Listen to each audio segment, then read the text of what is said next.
Hello everybody and welcome back. It's Clone Trooper X39 here, and today we're going to be reviewing my custom Lego World War I anti-aircraft gun. Now, this was designed by a fan of mine, and what I'm going to be doing is these are actually on my website right now. They are $12 each, so that's 12 US dollars, and basically I'm just going to do a review of kind of the features of it. I'm going to give you guys some history as to what this actual gun, the real steel version in World War I, some service history, where it originated, technical specifications, all sorts of stuff. So first, here is the gun itself. I will do a kind of a 360 view for you guys of that now.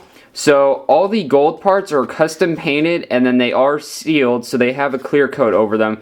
But however, they are painted, so you got to use them with some care. And each anti-aircraft gun comes in a custom packaging here.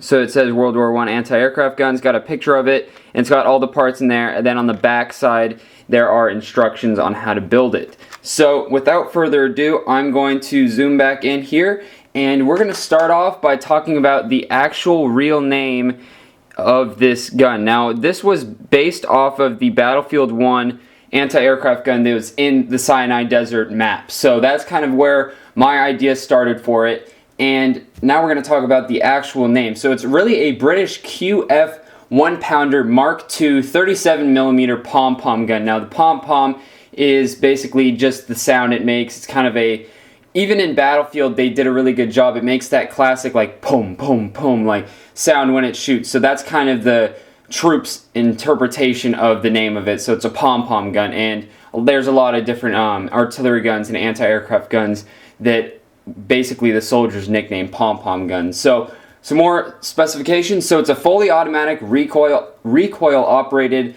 37mm cannon basically, and it's 1.5 inches in diameter. That's the conversion from 37mm. So that's a pretty decent sized shell for an anti-aircraft gun, and it originated in the UK, so the United Kingdom. It was in service 1890 to 1918, so pre-World War I all the way up to the end of World War I. And then it was used by a whole bunch of different countries. So it was used by the South African Republic, the British Empire, the German Empire, Belgium, and the US. And it was used during the Spanish-American War, the Second Boer War, and of course World War I as we know it. It was designed by Hiram Maxim in the late 1880s, which, I saw this and I saw that it was designed by Maxim, and it makes sense because it has the very classic cooling shroud on the front. Now, if you guys know anything about Mr. Maxim, he designed like the Maxim machine gun and all of that, and all of those had that, that cooling shroud that holds water or other coolant to keep the barrel nice and cool, so you can fire it a lot longer than a normal barrel. And so it was manufactured by Maxim and Vickers, and these were the companies that basically had the tooling ready to go to make these, because they were already making like the Vickers machine guns, the Maxim machine guns, so it made sense for those companies to be making this gun. And some more technical specs: it is 410 pounds roughly, so that's a pretty heavy gun. And then the barrel length is roughly 3 feet. It shot a 37mm shell like I talked about, and the shell itself was a 1-pound projectile, so that's a pretty hefty round. And it had about 300 rounds per minute, so it's a relatively slow firing rate. But, with an anti-aircraft gun, I guess in this case that was pretty fast for the time. But, nowadays we're looking at like the MG3 that's, 1,400 rounds a minute. So definitely a step, back. And then, let's see, muzzle velocity of 800 or 1,800 feet per second. So that's, the 1-pound shell or projectile, that's getting down and going pretty quick. And then the maximum effective range was 4,500 yards.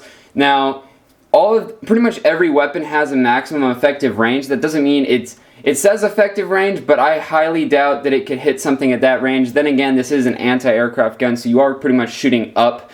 And now we're going to talk about some more World War I service history. So this is specifically World War I service history. That was kind of an overview of how it was designed, who it was designed by, and some of the different wars and conflicts it was used in. So now this is just World War I service history. So it was used primarily as an anti-aircraft gun for the defense of Britain itself against German Zeppelins and other aircraft. So basically Germany was trying to bomb Britain, and they were placing these all around, specifically I think it was like docks, rooftops and other buildings in London that were very important to Britain itself. So pretty much all the high priority buildings and whatnot, these were placed around it to try to defend against German zeppelins and bombings. And then once these pom-pom guns saw combat, the shell didn't sufficiently damage the German zeppelin. So basically you're shooting with this thing and it's not basically doing anything to your target. So that can be an issue. So they eventually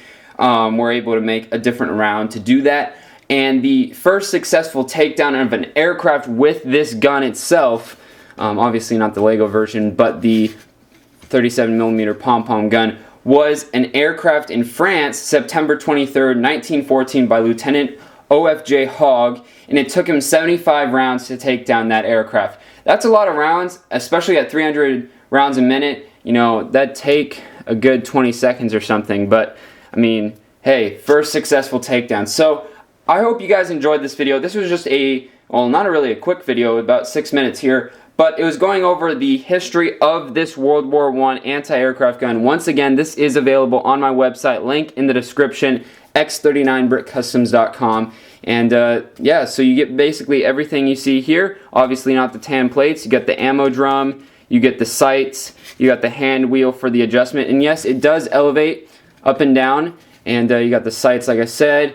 And other than that, that's pretty much it. So thank you guys for watching. Make sure you guys leave a like, and let me know, did you guys like how I kind of went in depth with the history, gave you guys some actual real world background on this model? I might do that with some other military kits that I have. Other than that, thank you guys for watching, and I'll see you next time.